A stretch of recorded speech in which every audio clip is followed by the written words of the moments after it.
Hello, and welcome to Wisdom Wednesday. We're on episode number 17, where Darren's going to show us how to sand carve some popular items, a mirror tile and a wooden plaque. But before we get into that, we're really excited to talk about what Darren's doing next week. Hey, Darren, you want to tell us all about it? Yeah, thank you, Laura. Welcome, everybody, back to Wisdom Wednesday. Dr. FineGrit here for you once again. We use FineGrit for all of our fine projects. Just wanted to change up a little bit and mention what we're going to be covering next week on each episode, just briefly, just to so you have some questions you can prepare ahead of time and you have something to look forward to as well, like I do, right? So next week, we'll be doing a Blazer laser carve seminar with Trotec Laser. You may be familiar with Super Dave or Laser Dave. He's a great technician with laser engraving, and he's going to be joining me on our episode next week. It'll be a Trotec Iconics Imaging event, and we're going to showcase the Blazer Orange Laser Mask. Those of you that have not heard of the product, laser mask that we've created is Blazer Orange, but it's self-adhesive, and it's the only laser tape that I know of on the market that's stretchable. So you'll see, like on our decanter here, you can easily stretch it and conform it. Kind of like a balloon, right? Very smooth, no wrinkles or bubbles. All right. So you can see some other items, see how smooth that apply is. So no bubbles or wrinkles, and it just takes a few seconds. Very easy to use. It's also easy to peel. So after sandblasting or laser engraving, you can easily take it and peel it, right? Very easy to peel off. So that's our new product showcase for next week. So stay tuned for that. And we also will cover some of the formats, 6-inch by 100 and 12-inch by 100. So those are the two formats in case you're curious. And so without further ado, I think we'll get started with today's episode, which is on mirror tile and a wood plaque. You got some neat tricks in there for all of you. So we'll turn over back to Laura. All right, before I start our video, I'd like to tell everybody about a fun little giveaway that we're doing. Well, we're advertising it this week. So after the video, I'll give you all the information on how you could enter to win this lovely Iconics Imaging t-shirt. And so stay tuned, and then we'll do our Q&A. And we look forward to your questions. Until then, we're going to have our video going. It's a long one this week, so enjoy.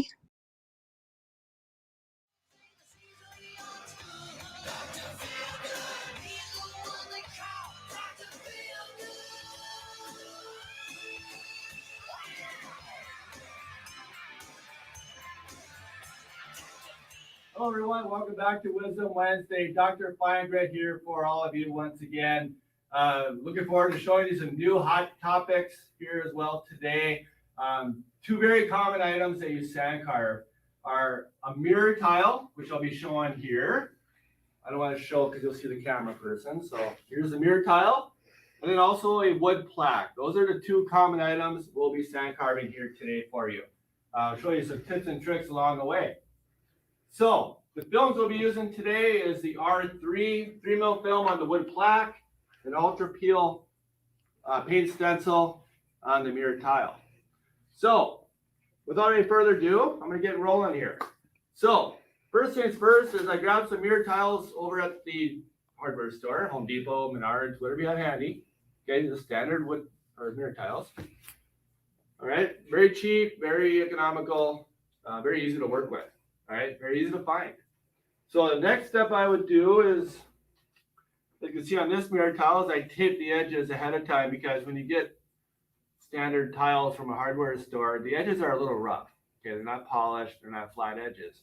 So they could cut, they're very sharp. So I put a little tape on this one as an example. Okay, because you're going to put a wood frame around it. This is just an insert, basically, into another frame that you would have built, whether it's felt or wood or extruded aluminum, some other product. Okay. So next thing, because considering, I got the tape on that one, I'm going to show you though another method. Is very simple, right? You just put a pair of gloves on. Okay, those of you that know me, have seen me at shows, I hardly ever wear gloves. So this is a treat for all of you. I hardly ever wear these. I probably should, but all right. So we got the mirror tile. I'm not going to show you because you'll see the camera operator, but here's the mirror tile, and it's going to be slightly dirty, right? So what I'm going to do next is take some glass cleaner, okay, and just give it a good polish. All right. Now this is if I'm going to sandblast the front side of the mirror. Okay. So that's a good little clean. So if I was going to use Ultrafeel film at this point, I'd stick it on and push it really hard. Push down on the Ultrafeel film, it does darken a little bit. So you know that the adhesion is starting to activate. So that's the nice indicator. When it gets darker, it's a good stick. Okay. And it's repositionable for that reason. So if you push on it really hard, and you still have it in correctly, you can lift it off and reapply it. So Ultrafeel is very, very easy to use on any glass or any polished surface because it repositions so well. It holds the integrity the whole time. And it's not tacky. It doesn't stick to my gloves. Okay, so my gloves are, easily removed from that. So it's very easy to work with. Okay. So this is regular glass on top. All right. I'm not going to do that because that's the easy way. I've shown many glass experiments. I think we all know how to do glass by now. So I'm going to do the back side. Okay. Because I think it looks better on the back on a mirror anyway. You don't get that reflection. You get a nice three-dimensional look. You can color fill it really easily. So those are the reasons why I'm going to do the back side. Okay. So now I showed you how the Ultrafeel film sticks really easy on the glass. Okay. It repositions really well. All right. On this side, it's not as tacky. Not going to stick as well because that's the mirror coating. The mirror coating is not a textured surface. It's very, very smooth. It's not, really nice and attractive for any adhesive. So the way you can easily tell is you take a piece of tape and just kind of rub it across. Okay, that's the stress test. We can kind of see what kind of stick level we have. Here, a lot more sticky, right? I'm pushing it across. It's a lot more tug, a lot more stick and teeth. Here, I can basically slide right across. Okay. That's an indicator I need to reactivate my adhesive to get it more aggressive. And that's what you can do with Ultrafeel film.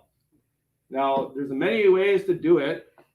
These are the common ways that my customers are getting Ultrafeel to stick to surfaces that are slick, maybe porous surfaces as well. The most common method is the steamer. Okay, right here is the steamer. You just fill with water, plug it in, you run the steamer across the back of the film. The film turns white on the adhesive side, and then it sticks like you wouldn't believe. It's very sticky. Okay, so that's the steamer method. All right, very easy to use, but not a lot of times people have a steamer. Okay, so there's other methods, a lot quicker as well. All right, and that's what I use here. I have a glass cleaner. You run that across, clean it, and then apply the mask. That would reactivate it as well. Okay, but not everybody has our glass cleaner. They might have some other type, water maybe they're using to clean. You don't want to use water. Okay. The other method is a clear coat right here. It's got to be a matte finish. When you spray this on, after about 2 or 3 seconds, you'll feel that the surface is very tacky at that point. So that's a good, quick little method to get it sticky. The other one is hairspray. Okay, Aquanet hairspray, any line that's non-scented.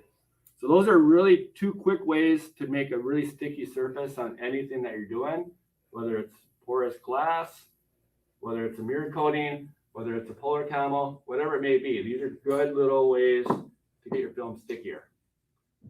The other method is, and this has been the most common way over the years, is we tell our customers to take their film, okay, on a big sheet like this.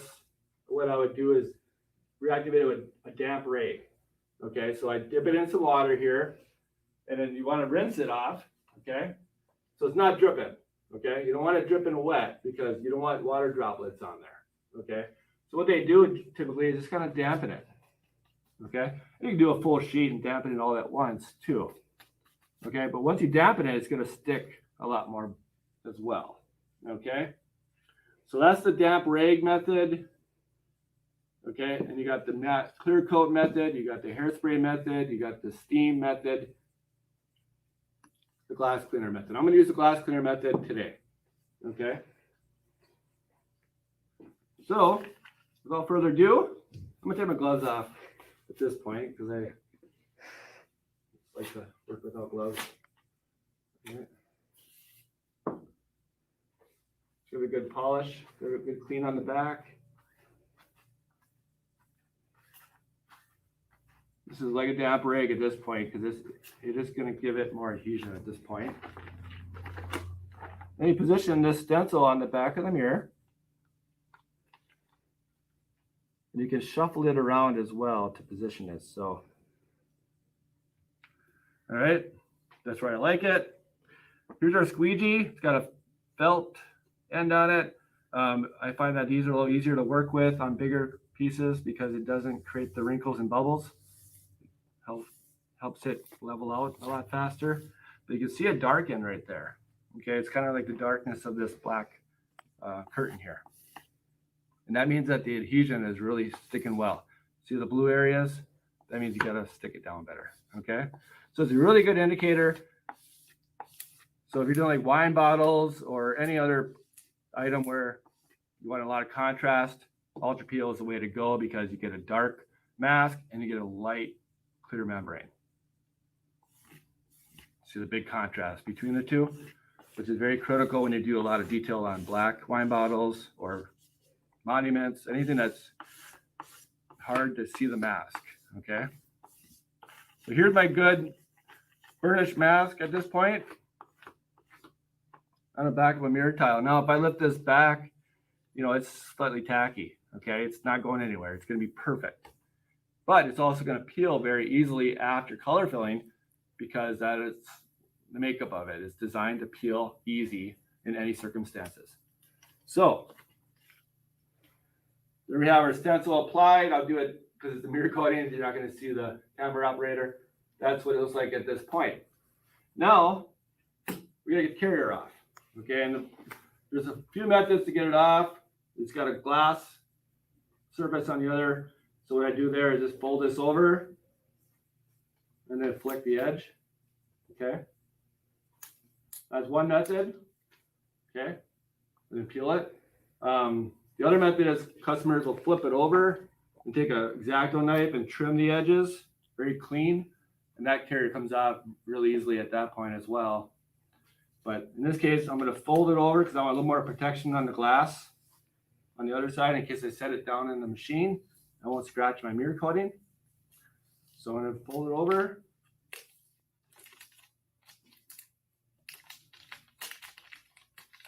Okay.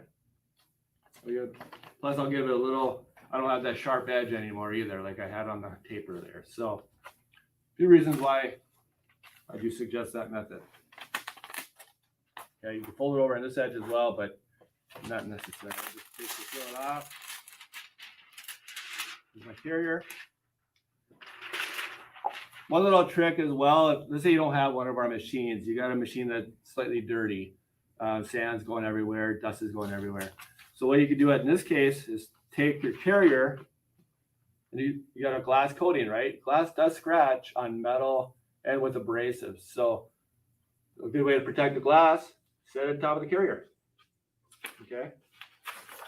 You're basically reusing the carrier. So basically take this, use your film now at this point, hold it and hinge it, and then I can basically wrap this around and tape it. Okay, so a little more protection on the back side. So when you set it down in the machine, right? So this is where we're at.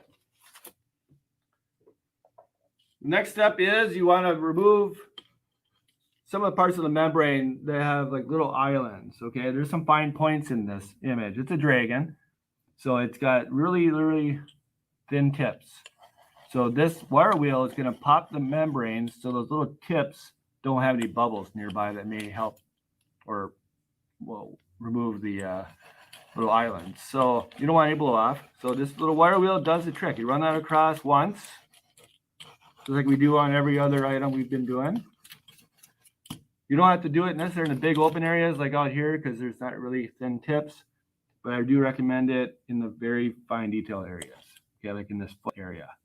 Very, very little line. It's probably like a 1 point line right there. So, all right. So there's our completed Ultrafeel. It's a 5mm mask, by the way, as well. I did go 5mm because that's what I use for most color filling applications.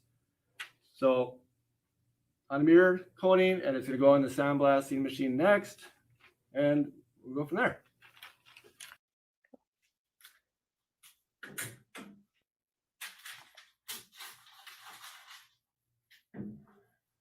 So what I like to note here is this machine is our Crystal Blast Elite. You can see that it's got a reclaimer on the left side of the machine, and we do it that way so that we get more back room, so you can lay items to the back of the machine like you see here. So you can do large signage, you can do big trophies, big items that are more in circumference than flat. Okay, so you can do 30 inches in width, and then 24 inches by about an inch would fit through this door. All right, so you can fit it diagonally, and then once you get it diagonally, lay it flat towards the back of the machine. We also put that backlight on there, which I don't know if you can see it. The backlight that came on.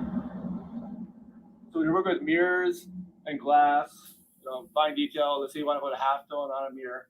That light's going to shine in the back of it, so you can see it a lot better when you're sandblasting. That's very critical. You don't get blow-offs, you don't get those issues. There's backlighting, okay? So many reasons why we have this design for the larger pieces, okay? So it's a refrigerator seal, okay? So basically, it's got the refrigerator handle, slam it shut, okay? That's how you close it. Then we have the piece set up in the back of the machine. I'm going to set my pressure at about 40 psi because I have a 5mm resist. I can go up to 50 if I wanted to, but I'll go to 40 on this experiment. And then I'm also going to be using silicone carbide 180 once again, because this is Dr. FineGrit, right? FineGrit's a 180 mesh. Every one of my pieces I've done thus far have been 180 FineGrit, okay? So without further ado, we'll shut the light off so you get a better view of the item, and we'll start sand carving away.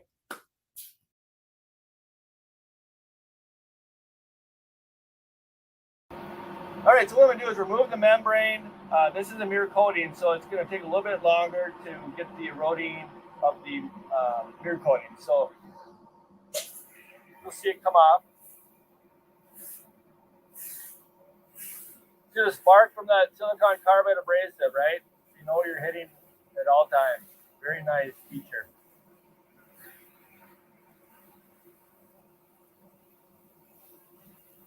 Little flashlight in there, isn't it? So that's why I like using the carbide abrasive.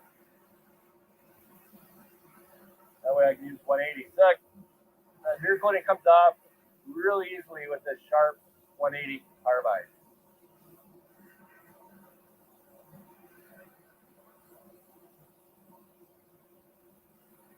So that one's all complete on this side. The way you can easily tell on a mirror is you flip it over, right? See what we've done so far? Pretty neat, eh?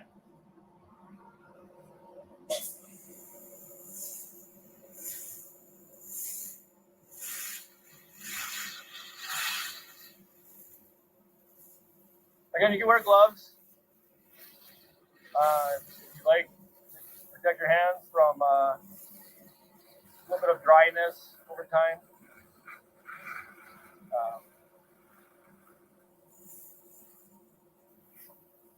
We go to lettering here now.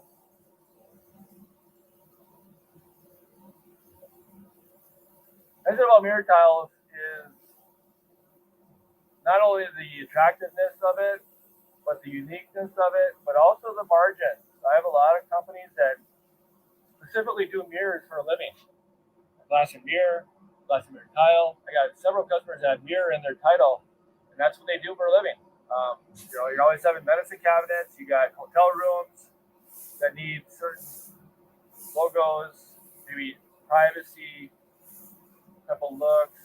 You got casinos that like the mirror look. You got the bar and taverns that really like their bar logo in that. Very attractive, sticks out really well. And like I said, it's unique. So you can do the front and back, you can do the back, so it gives you more versatility. Now we're off to the Dragon. We remove the coating. Here we are. So it's a really quick process. I went a little bit slower again, so I hit everything in one shot. So I don't have to go back and relook at everything.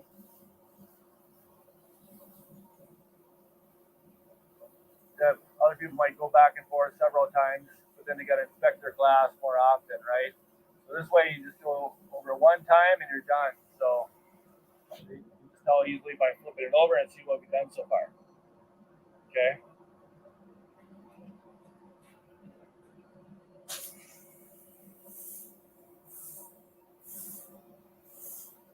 This is a thin piece of glass, so I'm not going to go very deep on this design. If it was thicker, I would go deeper. The deeper you go, the more dimensional it looks, so it looks even better. You can even do like a stage carve. So you can do it on center glass. So I've done like 2 or 3 stages on a mirror if it's thick enough.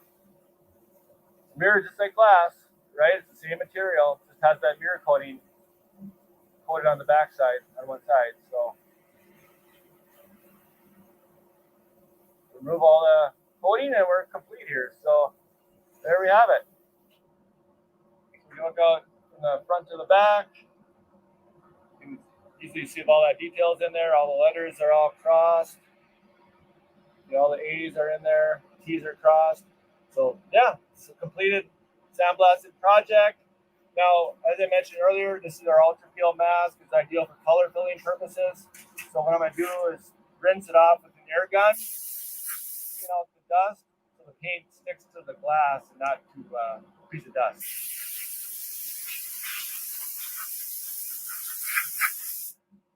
So this one's ready to be color filled. All right, so we're sand carved. We cleaned out the carving with an air gun to get rid of the dust. Now ready to paint. Now I'll leave the mask on because the paint will go into the textured surface, absorb, and then when the mask is removed or whatever later, we won't have any problem. So here's the deal on the paint. I'm going to do the flames red. So I use Belton a lot on paint or on any glass, whether it's a wine bottle, mirror, or glass. They're all the same product, right? They're all glass. So I use Belton a lot if I was going to spray it. But since this design is going to be multicolored with different colors, I'm going to use what we call a Sharpie oil-based marker. And oil-based is the key. And you'll see why. When I dab the oil-based marker in here, okay, and since it's oil-based, it's absorbing into the textured surface. That's very important when you're doing a back of a mirror because you're going to be looking at it from the first or second surface rather, right? So you got to have a good opaque paint that's absorbing into that surface. And that's what oil-based markers do. So now that the dust is removed, I'm going to take my oil-based Sharpie marker and I'm going to dab it into the textured surface on the glass.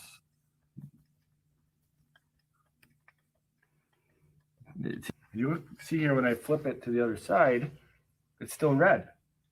Okay. Now, if it was a water-based paint, this red would be like an orange because the frosted surface would be covering the red. So it'd be like a frosty red color, okay? Which is a lighter color red. So oil-based markers are the key. Now, you could also use an aerosol paint from Belton. This paint works wonders on any glass. It absorbs very well. Oil-based, it's an aerosol, so you can hit a bigger area.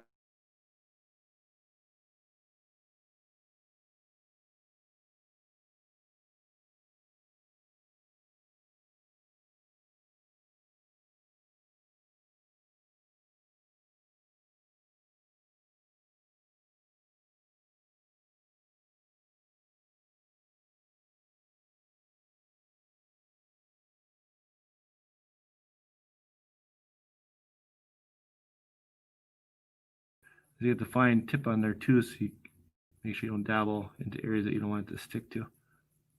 So this is your multicolor application.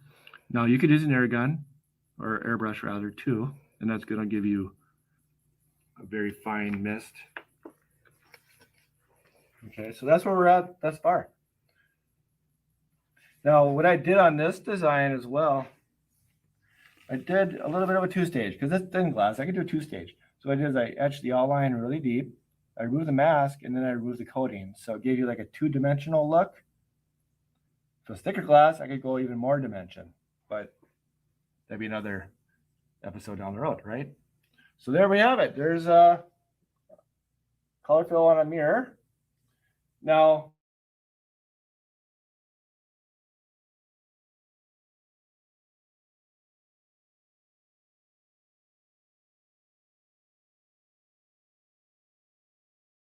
stop at the painting at this point, and we're going to remove the stencil. Okay, and I want to show you how easy it really is. Okay, so with Ultra Peel, you just take it and peel. Okay, it comes off in big chunks. It's got a backbone in there that really holds it together, so you can really peel it off in big pieces. Okay, very easy to use. Okay, but let's say you ran a different stencil on here and you used maybe a matte clear coat, or you use a really sticky film, maybe use an extra glue to get it to stick for whatever reason. And the film is just really hard to get off. Okay, it's not Ultra Peel. Okay, any other film. So the trick there is to leave, and you can do this on mirrors. Okay, leave the mask on, because like I said earlier, it's going to be an insert, right? It's going to go inside a wood frame or an extruded aluminum frame. So or it could be a picture frame where you put a backer, on a cardboard or maybe felt. So basically just put your felt, glue it right over the stencil. Okay, cover it, protect it. Maybe use a piece of cardboard that you get for your picture. Put the cardboard on there, glue it right on the back of your mirror tile. The customer will never know that you left your stencil on. Obviously, you'd have to trim off the glue that I did here. But yeah, they'll never know that you had left the resist on there, okay? Because what happens if you use a really sticky film and you try to prick it and peel it, you may pull out some paint, especially if the paint is water-based. So just a little trick there on mirrors is just be creative. Use a different backer, leave the stencil on. That'll save you time too. So what I'm going to do is just remove the stencil and give you a final result here in a minute.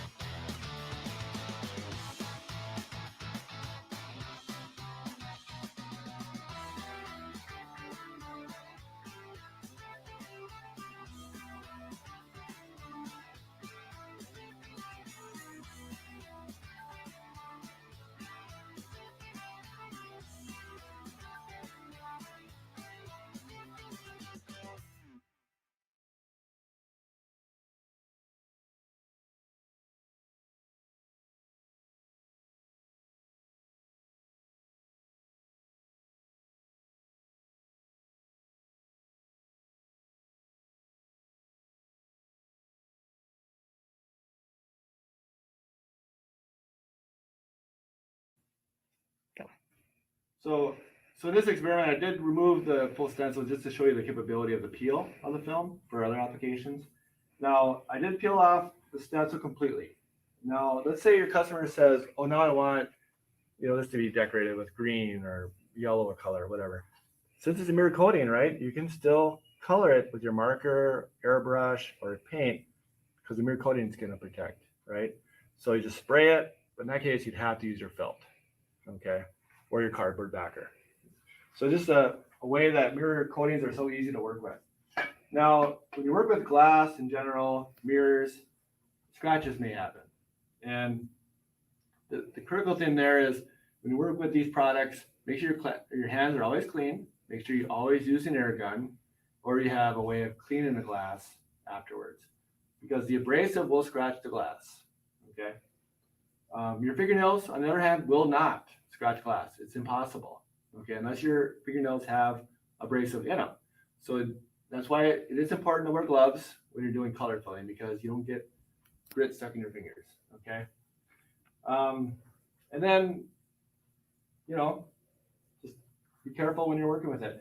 Now, the next step I want to show you is the highlighting, because if you highlight it with an LED light or any type of backlight, scratches are going to show a little bit, okay? So that's why it's important.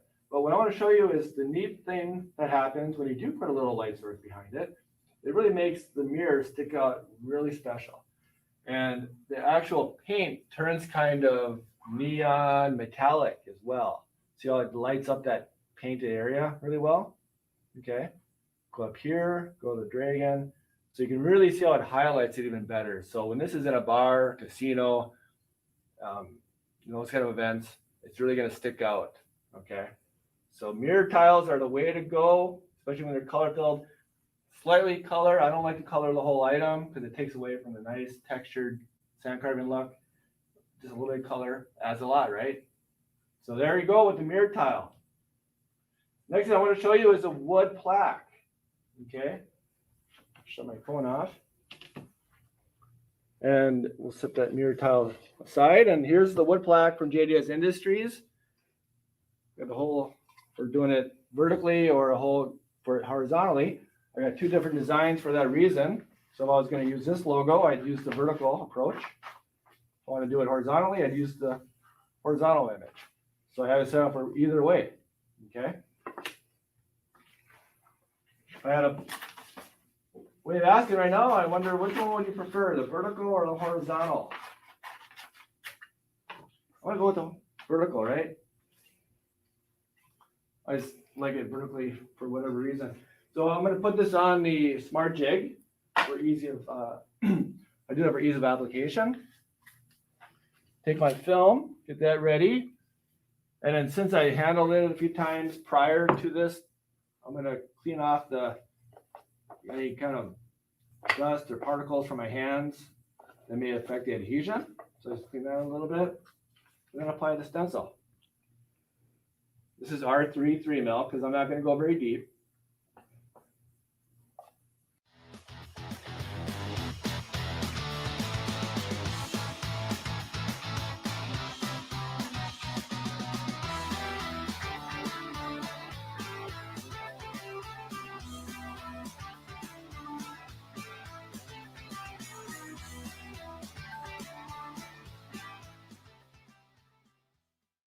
So this is the wood plaque with R3 3mm resist applied to it. You're going to blast at 30 psi. You can go lower down to 20 or even 15 psi as well. That stain's going to come off really quickly, so it's a very quick process, whether it's high pressure or low pressure. I was going to go deeper on this product. I would go to higher air pressure, but I also would use a thicker stencil. So 30 psi, 180 silicon carbide abrasive, which is FineGrit, right? So we're going to do 180. And since this item is 6 inches in diameter or less, I can fit it right through my front armhole on the SLD machine, right? So I can slide right through here rather than having to open the door to get items in. The reason why I like the armhole on the front is it's 2 touches. I grab it, pull it in, blast it, pull it out. It's 2 touches. I go through the door, I load up all my items, pull it up and blast it, set it down. So that's 2 right there, and then I pick it up again and move it. So that's 3 or 4. So if you have this kind of operation where you can just run it right through the armhole and blast it, it's a lot more efficient. So plus you got a little bit extra protection from the gauntlet down below, so I don't have to tape off the bottom of all my items. So without further ado, I'm going to start carving away. You'll see that the color kind of goes from that mahogany down to the surface of the actual plaque, which is like a particle board. But it's nice thing about sandblasting these items is you get that original texture, the rough, more rustic look that you get from sand carving. See the little bumps in there? That's a texture surface. So it's a unique way, different way to show your customers what you're capable of doing. The other reason why it's textured like that is just like what you do before you paint, right? You want a textured surface. So with this type of surface, I could get any kind of oil-based deck stain exterior paint. I could get rub and buff. I could get a number of different paints and different items to adhere to it really well. So you're just going to run right over the wood plaque, remove all the stain. So people that do clear wood plaques, and sort of, I should say, like a pine kind of look, there's two ways you can do it. You can stain the whole pine plaque dark and then remove the stain during the sandblasting. That's one way to do it. The other way is to color fill or sand carve the pine plaque, leave the mask on, and then use your stain or your paint to give it a look that you like. So this one's about done. So I'm doing little circles to get little serifs in there. Little circles gets into the tiny little spots quicker because they're hitting north, east, west, and south instead of just east and west or north and south. So getting everything all at one shot. So that's a trick to help you save time on detail work, especially items with a lot of curvy fonts like this little serif. Do little circles.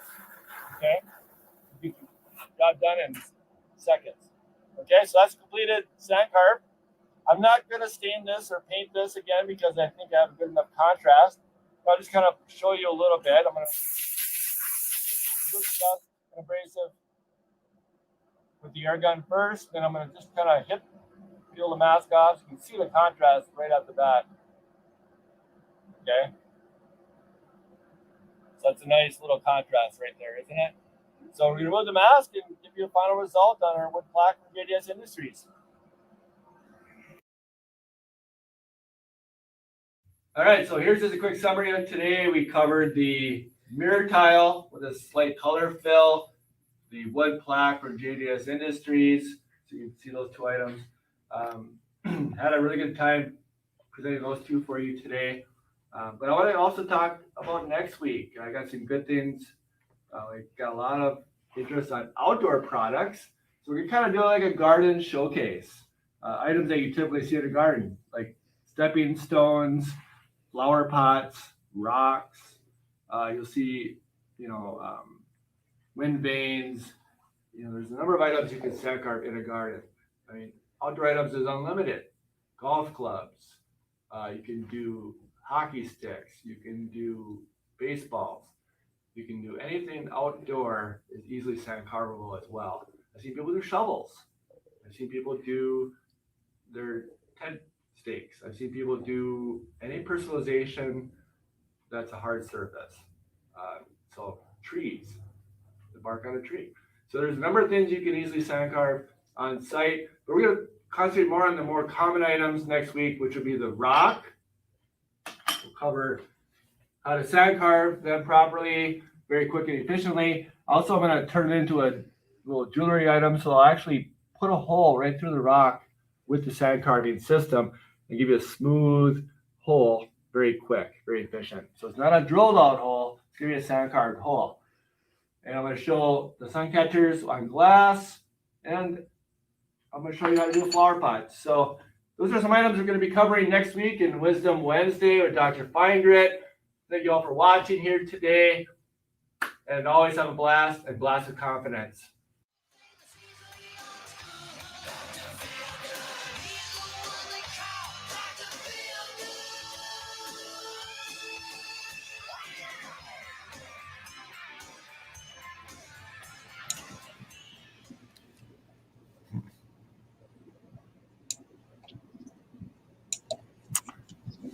All right, another nicely done video there, Darren. But as promised, I did mention that I would let people know how to sign up to win our giveaway today. And so if they would like to be able to win our Iconics Imaging t-shirt here, I can actually get it to go into camera. You can comment in today's live Q&A to enter to win, or you can email us at info@iconicsimaging.com and let us know any questions or just that you'd like to win a t-shirt. And we will leave that open and available until August 12th. And after that, we're going to choose a winner randomly, and we'll announce them on our next Wisdom Wednesday episode. So obviously, stay tuned. You could be a winner. It's a fine t-shirt you have there. Very nice design. It's a great little blast on there. I love it. It's certainly a fun logo, right up your alley with having a blast. That's right. So. Good one. I might use that one. Nice. All right, then. Let's see. I'm not seeing any emerging questions just yet, but I did have a few come in about this week's episode and sand carving a mirror. One of them that we would like to know is, you had mentioned in the video that you could sand carve a thicker substrate, mirror substrate, and have a deep carve with the mirror. Would you color fill that in the same way that you would cover the non-deep carve item? Yeah, well, the deeper the carve, the more paint you can get into the groove, or I call it like a pool effect. Deeper the pool, the more water. Deeper the edge, the more paint. So yeah, theoretically, you get a thicker paint in the carvable area. So let's say you use water-based paint, where it's very diluted, very thin, not very opaque, just very transparent. You can put multiple coats of color in there. You can do your Walmart-based paint, whatever the cheap brand of water-based paint you have. Put a coat, put a second coat, third coat in, fourth. Keep going to get the color that you want. So that's really the only advantage on the color filling side for deep carving. I think the light etching works well for a color fill. Yeah, just deep carve. I generally leave it without a color fill. I think it's higher perceived value that way. But personal preference, right? Whatever sells. Exactly.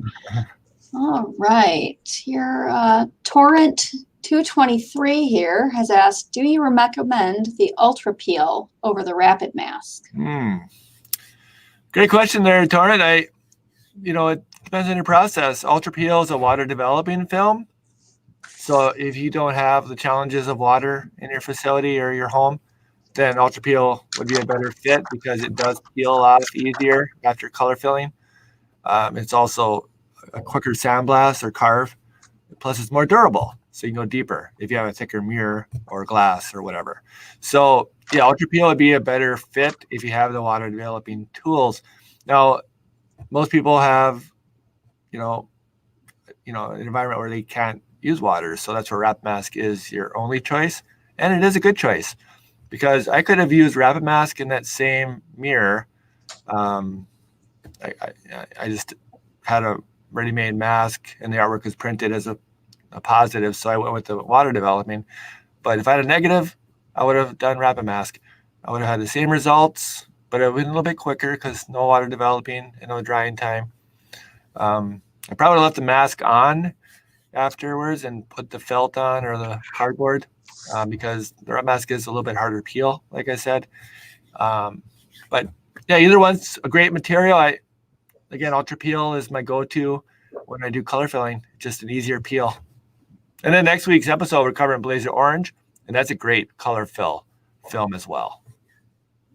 I do have to mention, though, with next week's episode, to be able to see it, since it is in conjunction with Trotec, you do need to register to watch it, and you can do that by going to our website and clicking on our events section, and it'll bring you straight to the registration form, and you can see Darren and Laser Dave talk all about how laser engraving and sand carving is a wonderful match.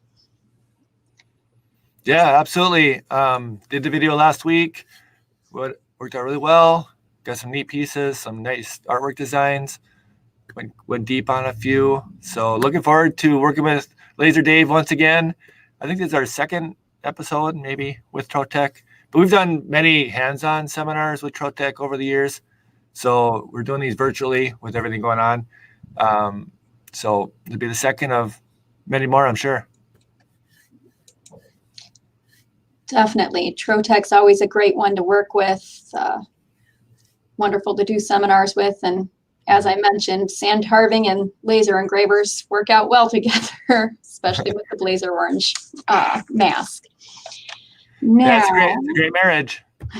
it is. It is. Let's see. Now, another question I have here. When working with easily scratchable substrates, what are a couple of tips on how to avoid inevitably scratching your piece? Great question. Yeah, that comes up quite often because a lot of our customers do acrylic. Acrylic is a very scratchable item, even with a fingernail. And that's because acrylic is softer than your fingernail is, right? I go by the Mohs scale, M-O-H-S. You can look it up. It's actually pretty cool.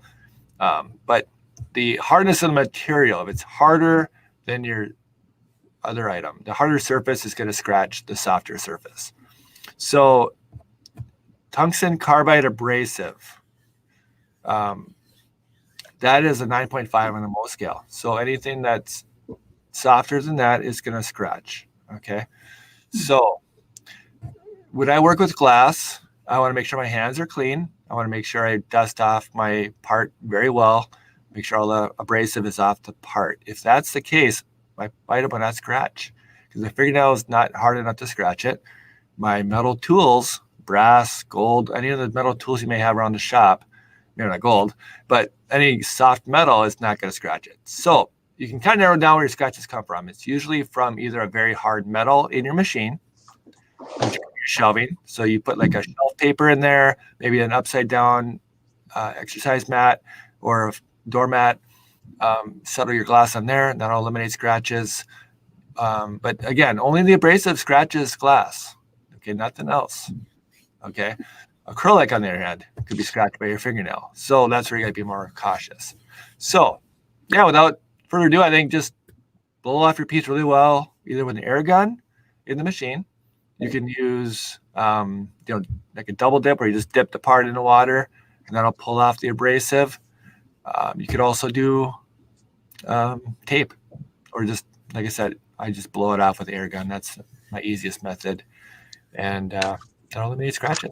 I think I showed in the video too where you can put a carrier behind the film and stuff, but I would recommend just putting a floor mat in the machine instead of that, because I think that carrier accumulates some of that abrasive and it's a little hard to get off. So yeah, use a rubber mat in the machine and keep your hands clean, keep your part clean, and no scratches.